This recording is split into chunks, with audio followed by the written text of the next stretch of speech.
आज के दुनिया के लोगों को तुरंत फल चाहिए, तुरंत, और तुरंत फल के चक्कर में दुनिया के लोग ना जाने कहां कहां भटक जाते हैं, ना जाने किस किस के चक्कर में पड़ जाते हैं कि तुरंत फल चाहिए। कोई ऐसा मिल जाए जो हमको करोड़पति बना दे, कोई हमको ऐसा मिल जाए जो हमको धनपति बना दे, कोई हमको ऐसा मिल जाए जो हमको वैभवपति बना दे, और वो धनपति की जगह तुमको इतना लूटता रहेगा, इतना लूटता रहेगा कि एक दिन तुमको रोड़पति बना देगा। शिव महापुराण की कथा कहती है किसी चमत्कार के चक्कर में नहीं, किसी इधर उधर के चक्कर में नहीं। शिव महापुराण की कथा कहती है जैसे मां जगतजननी पार्वती देवादिदेव महादेव के चक्कर में रही, गणेश जी महाराज शंकर जी के चक्कर में रहे, सदानंद कार्तिकेय शिव जी के चक्कर में रहे, माता लक्ष्मी, नारायण, ब्रह्मा, ब्रह्माणी, इंद्र, जितने भी देवी देवता हैं सब शिव जी के चक्कर में रहे। बस आपसे भी निवेदन है कि बेटमा में आप जिस शिव महापुराण की कथा सुन रहे हो, हमें किसी के चक्कर में नहीं पड़ना। अगर पढ़ना है तो देवादिदेव महादेव के चक्कर में पढ़ना है, उसके मंदिर तक जाओ। और भोलेनाथ के मंदिर भी जा रहे हो तो ये सोचकर मत जाना कि एक दिन जल चढ़ाऊंगी या 2 दिन जल चढ़ाऊंगी या 3 दिन जल चढ़ाऊंगी या 4 दिन जल चढ़ाऊंगी या 5 दिन जल चढ़ाऊंगी। ना ना ना ना, तेरे मंदिर में आना मेरा काम है और मेरी बिगड़ी बनाना तेरा काम। आप उसके दरवाजे पर जाते रहो, आप उसकी चौखट पर जाते रहो, आप उसके द्वार तक जाते रहो, वो आपको फल देगा, ये निश्चितता।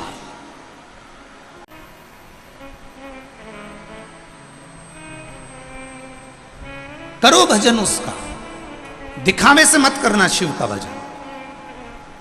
4 दिन का ऐसा भजन मत करना कि 4 दिन की तुम वो कहना 4 दिन की चांदनी फिर अंधेरी रात। ऐसा भजन नहीं चाहिए कि सावन का महीना आया तो मस्तक पर त्रिपुंड लगा लिया, सावन का महीना आया तो रुद्राक्ष की माला धारण कर ली, सावन का महीना आया तो तुम व्रत करने लगे, सावन का महीना आया तो शंकर जी के भक्त हो गए, सावन का महीना आया तो तुम शिव की आराधना करने लगे, सावन का महीना गया तो शंकर जी के भगत भी गायब हो गए। तुम बरसाती मेंढक मत बनना कि जो बारिश में नजर आता है, तुम भगवान के वो भक्त बनना कि अगर एक दिन तुम शंकर के मंदिर नहीं जाओ तो शंकर भगवान ढूंढता ढूंढता तुम्हारे गांव में आ जाए, ऐसे भक्त बनिए।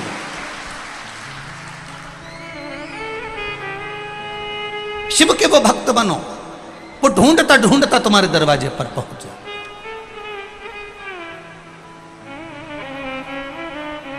कल विशाल भैया नहीं माने, हम वैसे तो किसी से मिलते कम ही हैं, मिलते नहीं, पर कल विशाल भैया नहीं माने, गुरुजी सबका मन है थोड़ी देर आप मिल लिया करो। तो शायद बहुत सालों के बाद शाम को 8:30 बजे सबसे थोड़ी देर मिलना हुआ। मिलना क्या हुआ, आप लोगों के भाव मालूम पड़े। जितने पुरुष, जितने बच्चे, जितनी बेटियां, जितनी माताएं जो भी मिलने के लिए आई, उनको देखकर एक खुशी हुई कि उनके गले में एक एक रुद्राक्ष पड़ा हुआ था। वो देखकर एक आनंद समा गया। धन्य है आपको, प्रणाम करता हूं आपके पावन चरणों को, नमन करता हूं।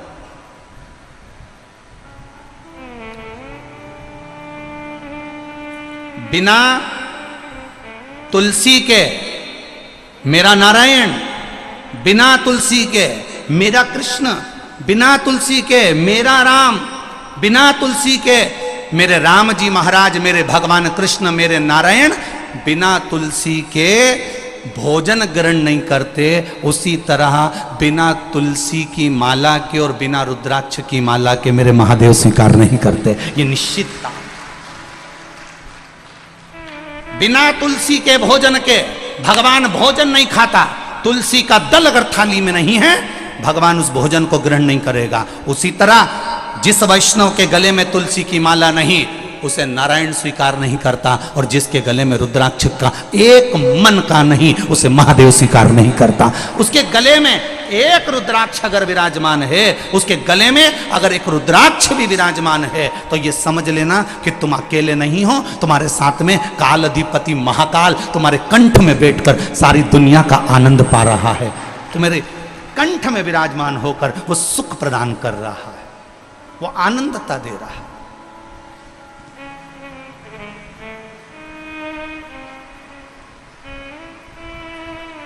एक बार रामकृष्ण परमहंस जी वृंदावन की रज में पहुंचे।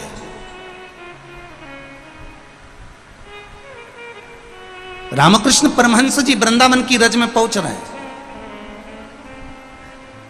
भारत की भूमि का पहला संत, भारत की भूमि के पहले संत रामकृष्ण परमहंस जो मथुरा के रेलवे स्टेशन पर उतरे तो पांव से नहीं उतरे, सिर से उतरे।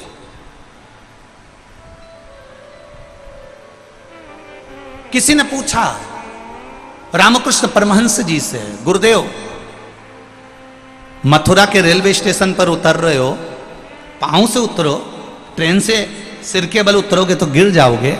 रामकृष्ण परमहंस जी कहते हैं जिस मथुरा और वृंदावन की रज में मेरे भगवान कृष्ण ने अपना चरण रखा है, उस मथुरा वृंदावन की रज में मैं अपना चरण नहीं अपना सिर रखना चाहता हूं, इसलिए सिर के बल उतरे। मथुरा के रेलवे स्टेशन पर रामकृष्ण परमहंस जी जब सिर के बल उतरे, स्वामी विवेकानंद भी देखकर आश्चर्य में पड़ गए। स्वामी विवेकानंद जी हाथ जोड़ लिए, रामकृष्ण परमहंस जी चले। चलने के बाद जैसे ही यमुना जी के घाट पर रामकृष्ण परमहंस जी पहुंचे, सारे जितने भी रामकृष्ण परमहंस जी के जितने शिष्य थे वो सारे के सारे खड़े हो गए। खड़े होकर उन्होंने एक विनती करी, रामकृष्ण परमहंस जी से एक विनती करी, गुरुदेव गुरुदेव। गुरुजी बोले बोलो क्या बात है? हमें इतनी सी बात मालूम करना है गुरुजी। कौन सी बात? भगवान कृष्ण की बंसी में ऐसा क्या था कि आधी रात को भगवान कृष्ण बंसी बजाते थे और गोपियां सुध भूल जाती थीं, गोपियां अपना परिवार छोड़ देती थीं, गोपियां अपना घर छोड़ देती थी, गोपियां अपना कुटुंब छोड़ देती थीं और आधी रात को भगवान कृष्ण की बंसी की धुन पर दौड़कर आ जाती थी। आखिर भगवान की उस बंसी में ऐसा क्या था जो आधी रात को गोपियां दौड़ दौड़ के भगवान के पास आ जाती हैं? रामकृष्ण परमहंस जी ने कहा, अगर तुम्हें सुनना है कि उस बंसी में ऐसा क्या था कि गोपियां आधी रात को भगवान के पास आ जाती थी, यमुना जी के तट पर आ जाती थी, तो मैं रात को 3 बजे बताऊंगा कि भगवान की बंसी में ऐसा क्या था। कितनी बजे रात को? जम के बोलो जरा। 3 बजे रात को बताऊंगा। अब 3 बजे रात को भगवान की बंसी में ऐसा क्या था जो गोपियां दौड़कर आती थी? सुनने के लिए उनके शिष्य थे 100, उनके इस बात को सुनने के लिए आ गए 2-4 हजार। यमुना जी का पूरा घाट भरा गया। इतनी भीड़ इतनी भीड़ इतनी भीड़ कि अपार जन समुदाय हो गया। अब रामकृष्ण परमहंस जी 3 बजे नहीं आए, 3:30 बज गई, रामकृष्ण परमहंस जी नहीं आए। सुबह की 4 बज गई, रामकृष्ण परमहंस जी नहीं आए। 4:30 बज गई, रामकृष्ण परमहंस जी नहीं आए। 5 बज गई, तब रामकृष्ण परमहंस जी आए। और रामकृष्ण परमहंस जी जैसे ही आए तो सबने मिलकर पूछा, गुरुदेव आपकी जरा सी बात सुनने के लिए हम पूरी रात से जग रहे हैं, गुरुदेव बताओ ना कि भगवान की बंसी में ऐसा क्या था जो गोपियां आधी रात को अपना घर छोड़कर आ जाती थी, गोपियां अपने परिवार को भूल जाती थी, ऐसा आपकी बंसी में, भगवान कृष्ण की बंसी में ऐसा क्या था? रामकृष्ण परमहंस जी ने हाथ जोड़कर कहा, अरे भक्तों, भगवान की बंसी में ऐसा क्या था वो तो मुझे नहीं मालूम, पर आज भी उनकी बंसी में दम है, इसलिए पूरी रात से आप लोग यहां बैठकर उस बंसी का गुणगान सुनना चाहते हैं। क्या है उनकी बंसी में? हमें नहीं मालूम, हम नहीं जानते, पर कुछ तो है, कुछ तो है उस बंसी में, इसलिए गोपियां भूल जाती थी। और इसलिए आप सब, अब कई लोग हमसे भी प्रश्न करते हैं कि आखिर ये सीहोर के रुद्राक्ष में ऐसा क्या है जो 20 लाख 22 लाख लोग पहुंच गए? तो हम भी उनसे कहते हैं कुछ तो होगा रुद्राक्ष में, नहीं तो ये 22 लाख अपना घर छोड़कर पहुंचते क्या? कुछ तो होगा। लिखा, एक ने पत्र में लिखा, फोटो देखिए पहले उस माता का, जिस माता के शरीर में लकवा था। रमेश राठौर निवासी खेतड़िया, खतेड़िया है क्या है? खेतड़िया, खतेड़िया, जो भी होगा, सारंग जिला इंदौर, खतेड़िया सारंग जिला इंदौर। पत्र में उन्होंने अपनी धर्मपत्नी का फोटो लगाया है जिसको लकवा लगा। मेरी धर्मपत्नी जानाबाई को लकवे की बीमारी हो गई थी, वह मरने की कतार में मेरी धर्मपत्नी पहुंच गई थी। डॉक्टरों ने मेरी पत्नी को घर ले जाने को बोल दिया था क्योंकि शरीर काम करना बंद करा। मैंने सन 2020 से उसका इलाज डॉक्टरों से कराया परंतु अच्छी नहीं हुई। उसके बाद पत्र जरूर पढ़ना आप लोग जो टीवी पर चल रहा होगा। उसके बाद सीहोर गया, वहाँ से रुद्राक्ष लेकर वहाँ से आया और भोले बाबा को नित्य जल में रुद्राक्ष को डुबोकर शिव जी को चढ़ा देता और मेरी पत्नी को उस पानी को पिला देता। बाबा की कृपा से मेरी पत्नी जो 2020 से लकवे में पड़ी थी वो एकदम ठीक हो गई, चलने लगी और मैं बाबा को यहाँ प्रणाम करने आया हूँ। आप ही ने लिखा है पत्र, दोनों हाथ ऐसे हिला दो एक बार। श्री शिवाय नमस्तुभ्यम। रमेश जी राठौर, हाँ एक बार हाथ हिला दीजिए। श्री शिवाय नमस्तुभ्यम। अब ठीक है वो, बस बाबा की कृपा। श्री शिवाय नमस्तुभ्यम। शिव तत्व में लोग पूछते हैं सीहोर के रुद्राक्ष में है क्या? हम कहते हैं हमको भी नहीं मालूम क्या है, पर इतना जरूर है कि उस रुद्राक्ष में कुछ तो है जो पूरा ब्रह्मांड, पूरा भारत उस रुद्राक्ष से हिला हुआ है। केवल एक रुद्राक्ष। कहते हैं 5 रुपए का है, कोई कहता है 2 रुपए का है, कोई कहता है 10 रुपए का है। हम कहते हैं उसकी कोई कीमत नहीं है, वो तो बाबा के चरणों का केवल एक रज है, उस रज का ही मूल तत्व है और कुछ भी नहीं। क्या है उसमें? कई लोग कहते हैं शिव पुराण में क्या है? इतने लाखों लोग आ रहे हैं शिव पुराण सुनने के लिए, भरचक गर्मी पड़ रही है, इंदौर से गाड़ियां भरा भरा के आ रही हैं, ढेर देपालपुर, बेटमा, आसपास का पूरा क्षेत्र भरा पड़ा हुआ है। जितने बेटमा के लोग यहां कथा सुनने बैठे हैं, इन सबके घर में 5-5, 10-10 मेहमान पड़े बैठे हैं। पूछो इन बेटमा वालों से, उठाओ रही हाथ बेटमा वाली जितनी बैठी है, उठाओ जरा बेटमा वाले उन जितने बैठे हो। अब इनके जरा विचार करो, इनके घर में 8-8, 10-10 लोग भरे पड़े। तुम तो केवल कथा सुन रहे, इनकी बहुओं से पूछ, बापड़ियों से रोटी बनाई। 4 घंटा बहुएं सुखी रहती होंगी जब ये घर के मेहमान कथा में जाते होंगे, और सुस्ता के शाम की तैयारी करती होगी, कुकर चढ़ा दे, कुकर चढ़ा दे। क्यों? सब आने वाले हैं वापिस, कुकर चढ़ा, फिर तैयारी। और मालूम पड़े शनिवार रविवार बीच में पड़ी गया तो 10-20 हो रही नहीं, टपकी गया और पड़ जाता। अब किसी ने उन बहुओं से पूछा, बेटा कथा में नहीं गई? अब बहू भी बेचारी सिर पे पल्लू लग के बोली,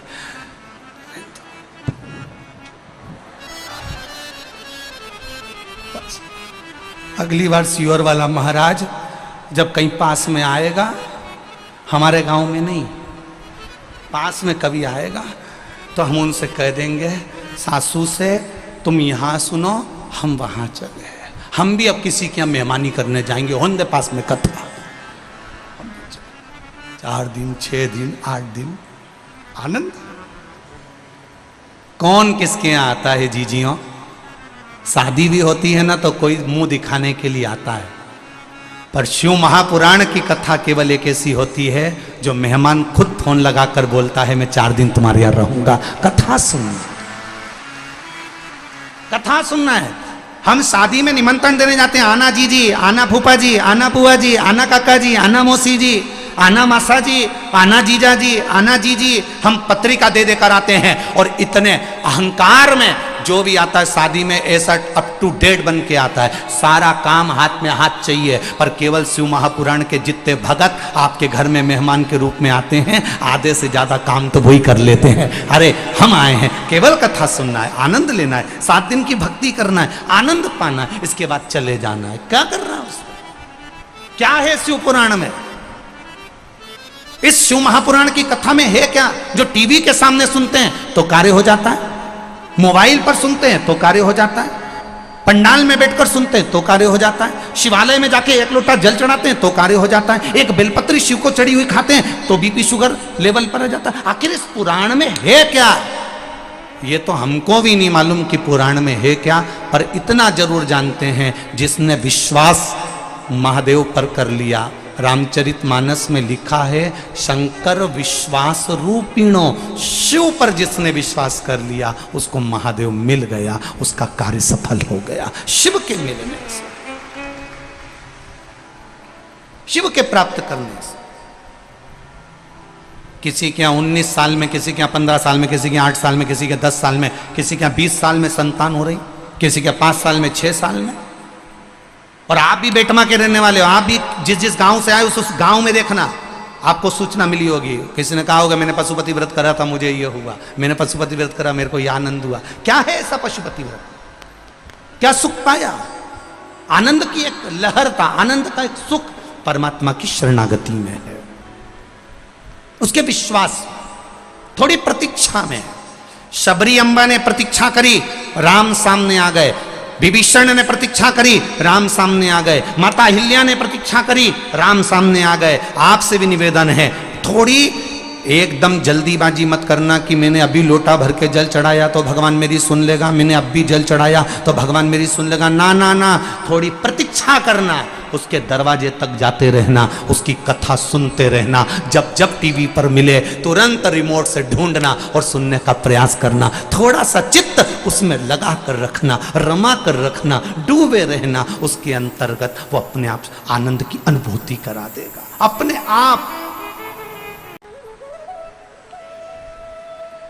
प्रतीक्षा का मतलब अभी आपको समझाया कि जितनी प्रतीक्षा कर सकते करो, होगा, समय आएगा, अच्छा होगा।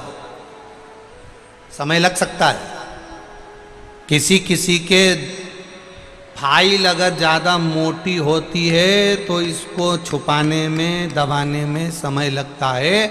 छोटी मोटी फाइल तो कहीं पे भी दबा दो चल जाए, पर मोटी सी फाइल कोई दबे तो किसी किसी का पूर्व का कर्म थोड़ा ज़्यादा हो सकता है, पाप कर्म ज़्यादा हो सकता है, तो छुपाने में समय लग सकता है। परंतु बाबा के यहाँ देर हो सकती है पर अंधेर नहीं हो सकती। लगे समय, होगा,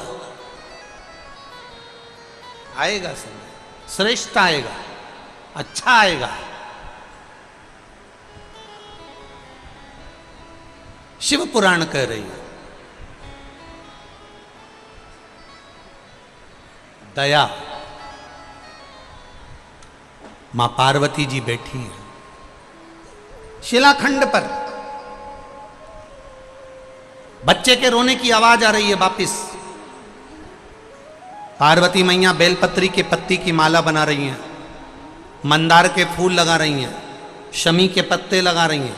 कल आपको कथा में कहा था किन किन चीज में सुई का प्रयोग नहीं होता। ये सुई इसीलिए हमारे सनातन धर्म में बेटी की विदाई में चलनी, झाड़ू, सुई और अचार। हमारे यहाँ बेटी की विदाई में पापड़ देते हैं, बड़ी देते हैं, जो चीज खराब ना हो। हमारे यहाँ बेटी की विदाई में पापड़ बना कर देते हैं, बड़ी भी बनाते हैं, मूंग की आदि आदि चीज। पर कुछ चीजें हमारे यहाँ बेटी की विदाई में नहीं जाती महाराज। एक सुई, दूसरी जम के बोलो जरा, झाड़ू, तीसरी चलनी और चौथी अचार की बरनी। ये चीजें नहीं जाती।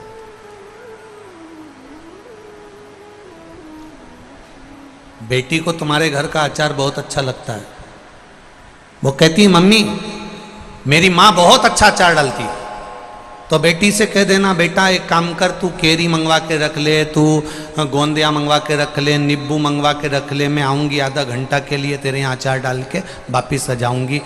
मैं दुनिया का सारा सामान बेटी को दे सकती हूँ, पर बेटी की जिंदगी में खटास उत्पन्न हो, बेटी के जीवन में कहीं सड़न उत्पन्न हो, इसलिए मैं अचार नहीं दे सकती, सुई नहीं दे सकती, झाड़ू नहीं दे सकती और चलनी नहीं दे सकती।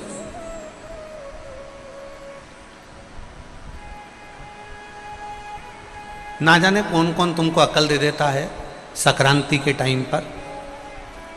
जब मकर संक्रांति आती है ना, तब माताएं 13 चीजें बांटती है। इधर बेटमा साइड बांटते कि नहीं बांटते? अरे बोलो, जम के बोलो। बांटते हैं। तो किसी पुराण में ये लिखा था कि आटा छानने की चलनी वो 13 चीज में बांट देना। पर माताओं में ना जाना कहां से वो लेकर आ गई कि मैं तो अब की बार 13 चीज में चलनी बांटूंगी। कौन ने कहा ये बांटने का?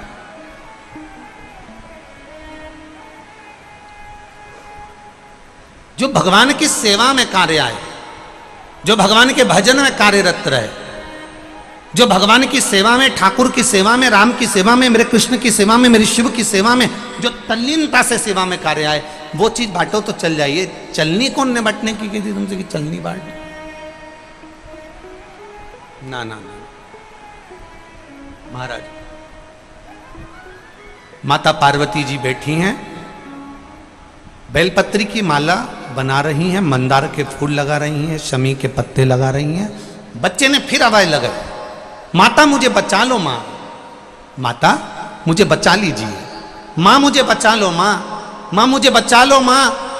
पार्वती जी फिर खड़ी हुई और माता पार्वती जी ने शिलाखंड पर खड़े होकर वापस निहारा। कोई बच्चा नजर नहीं आया, कोई बच्चा नजर नहीं आया। बार बार माता पार्वती बच्चे को निहार रही है और बच्चा चिल्ला रहा है। बार बार पलट कर देखा जा रहा है। फिर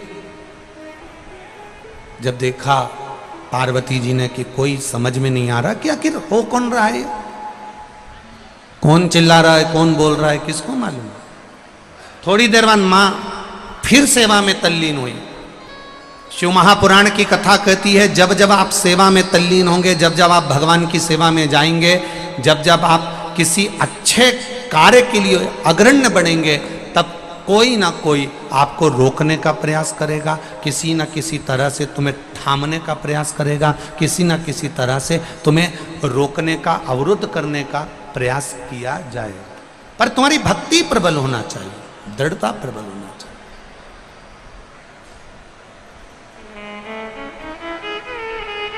भक्ति की प्रबलता। मैंने तेरे ही भरोसे से बाबा, तेरे ही भरोसे हवा बिच उड़ती जावांगी, बाबा डोर तो छड़ी ना में कटी जावांगी।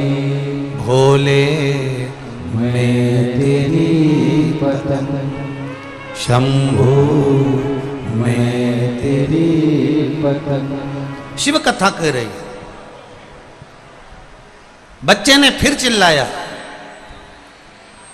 और बच्चा जैसे ही चिल्लाया, अब की बार मां ने देख लिया।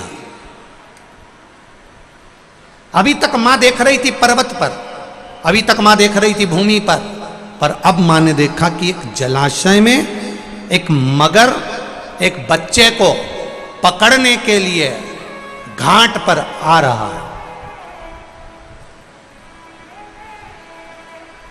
एक मगर, एक घड़ियाल, एक बच्चा सोया हुआ है, उसको पकड़ने के लिए घाट पर आ रहा है। छोटा सा बच्चा है। अब मां से रहा नहीं गया, मां से रहा नहीं गया। जैसे ही वो छोटा सा बच्चा चिल्लाया, पार्वती मैया पर्वत पे से कूद कर, जिस शिला पर माता पार्वती जी बैठी थी उस पे से कूद कर मां तुरंत मां उस शिला से कूदी और कूद कर जलाशय के पास में मेरी माता पहुंच गई। अब जैसे ही जलाशय के पास मेरी मां पहुंची और माता ने देखा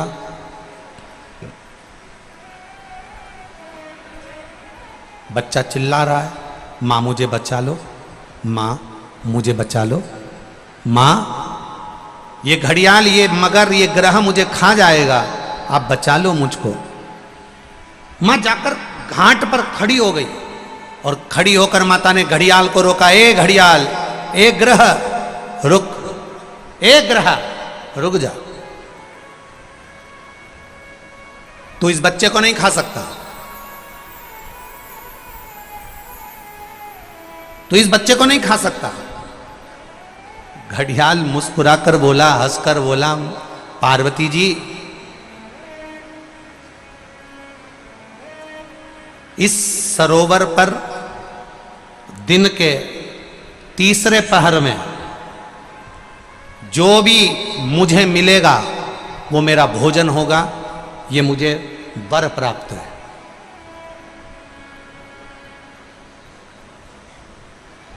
तीसरे पहर में जो भी मुझे मिलेगा इस सरोवर के तट पर, वो मेरा भोजन होगा। अब देखिए, किसी किसी का एक समय होता है। जैसे आज बेटमा वालों की किस्मत है, आज बेटमा वालों का भाग्य है कि शनि प्रदोष के दिन आप ये पावन शिव महापुराण की कथा सुन रहे हो, तो ये आपका भाग्य है।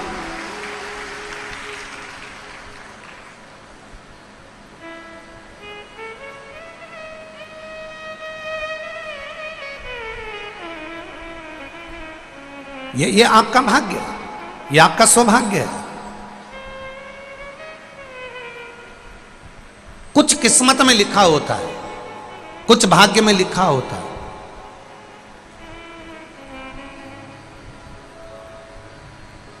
अब एक ग्रह, तुम इस बच्चे को नहीं खा सकते। ग्रह कह रहा है कि दिन के तीसरे पहर में जो भी मुझे भोजन मिलेगा मेरे घाट पर मुझे खाना है, क्योंकि ये मेरा आहार है, ये मेरा भोजन है, मैं इसको खाऊंगा। नहीं नहीं नहीं, माँ कहती है तुम इसे नहीं खा सकते, क्योंकि ये मुझे पुकार रहा है, ये मुझे आवाज दे रहा है। और अगर ये मुझे पुकार रहा है, मुझे आवाज दे रहा है, तो तुम कैसे खा सकते हो इसको? तुम खा नहीं सकते। पार्वती जी कहती हैं तुम इस बच्चे को छोड़ दो। ग्रह कहता है ये बच्चा कौन है, तुम्हें मालूम है क्या? किसकी संतान है, तुम्हें मालूम है क्या?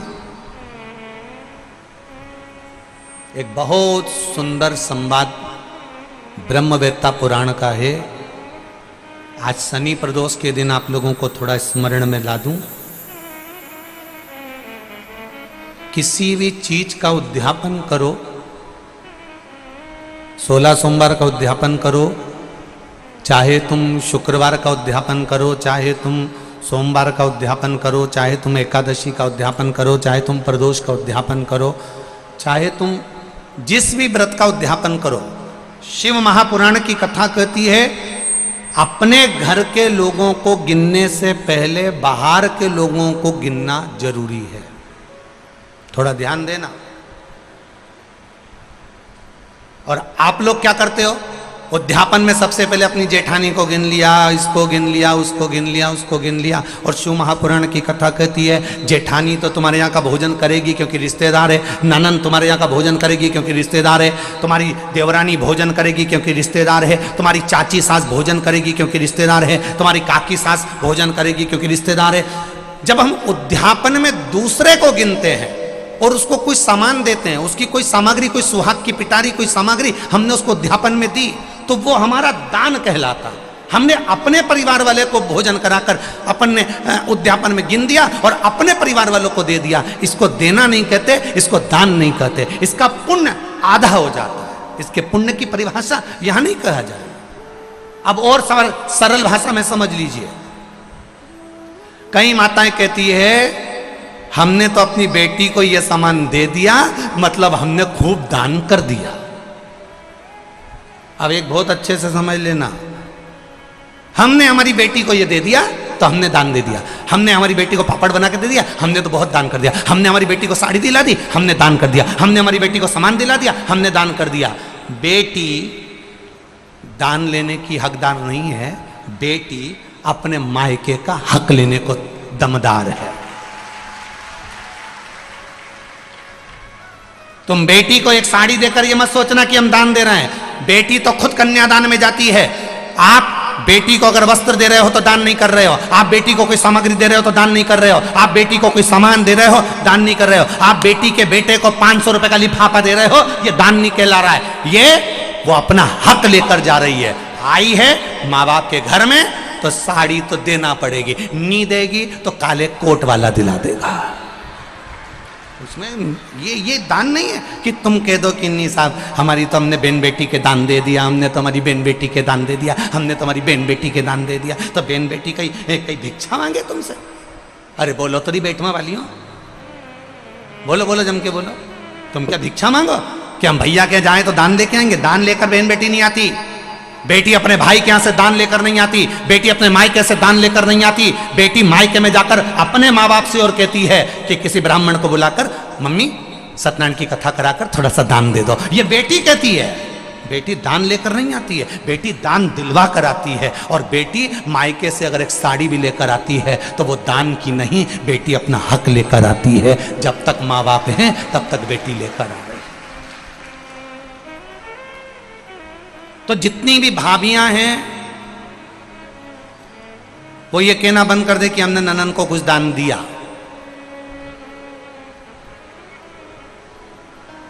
दान नहीं। हम जानते हैं तुम अगली बार हमें बेटवा नहीं बुलाओगे इस बात के लिए, भले मत बुलाओ। और जो रीत की बात है, यहाँ शिव महापुराण की कथा कह रही है, यहाँ शंकर जी का संवाद कह रहा है कि पार्वती जी कह रही हैं कि ग्रह कह रहा है पार्वती जी से, इससे तुम्हारी कोई रिश्तेदारी है? ये बच्चा कौन है तुम पहचानती हो? इसके माँ बाप को जानती हो? इसकी रिश्तेदारी पहचानती हो? इस बच्चे को क्यों बचाना चाहती हो? इस बच्चे को मुझे खाने क्यों नहीं देना चाहती? पार्वती जी कहती हैं अगर मेरी संतान होती तो मैं छोड़ देती, पर ये ना जाने कौन है, किसका पुत्र है, उसने मुझे पुकारा है, इसलिए मैं इसको बचाना चाहती हूं। बहुत ध्यान देना। अतिथि देव भव, अतिथि देव भव। ये इतने सारे लाखों लोग आए हैं बेटमा में, इनसे किसी की रिश्तेदारी है क्या? अरे बोलो जम के बोलो, नहीं है। कोई इनको पहचानता है कि कहां से आ गए? कोई ट्राली में बैठ के, कोई ट्रक में बैठकर, कोई गाड़ी में बैठकर, कोई मोटरसाइकिल में बैठकर, किसी से कोई की रिश्तेदारी नहीं है। पर बेटमा में आए हैं और बेटमा के एक व्यापारी ने भी, बेटमा के एक व्यक्ति ने भी, बेटमा का एक व्यक्ति ने भी अगर इनको एक गिलास पानी भी पिलाया है तो समझ लेना तुमने अपने वाले को पिलाया तो ये सोच के पिलाया कि मेरी मौसी है, मेरी काकी है, मेरी बुआ जी है। पर पराये व्यक्ति को अगर हमने एक गिलास पानी भी पिलाया है, समझ लेना वो तुम्हारे खातों में करोड़ों का हो गया है। उसका फल कम नहीं हो सकता, वो करोड़ों का होगा, अधिकता का होगा।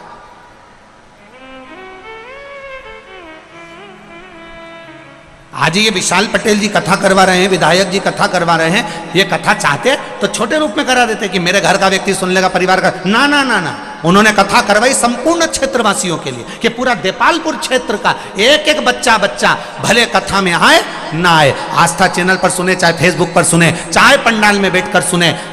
तो एक विशाल पटेल जी ने विचार करा कि कम से कम क्षेत्र का व्यक्ति अगर कथा सुनेगा, भले उसके कानों में जाए ना जाए, पर हमारे क्षेत्र का कल्याण हो जाए। यह कथा का मूल लक्ष्य है। यह कथा का मूल लक्ष्य तत्व वही सम्मिलित है। आप अपनी मौसी को पानी पिला रहे हो, आप अपने काका जी को पानी पिला रहे हो, आप अपने चाचा जी को पानी पिला रहे हो, वो अलग बात है। पर कोई अनायास आया है, हम यहाँ से जाते हैं गाड़ी से, ये कार्यकर्ता जब हमको यहाँ से लेके जाते हैं तो हम देखते हैं किसी ने नल लगा दिए, कोई बाहर खड़ा हुआ है, कोई हाथ जोड़कर पानी दे रहा है, कोई बोतल दे रहा है, कोई पाउच दे रहा है, कोई उसको पोया दे रहा है, कोई कुछ दे रहा है। ये आप पहचान बिना दे रहे हो, बिना पहचान।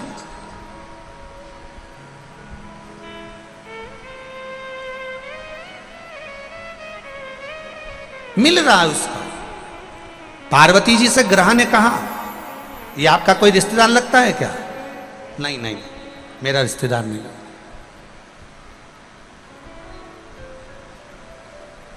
आपका रिश्तेदार नहीं है? नहीं। तो फिर आप इसको बचा क्यों रही हो? पार्वती जी बोली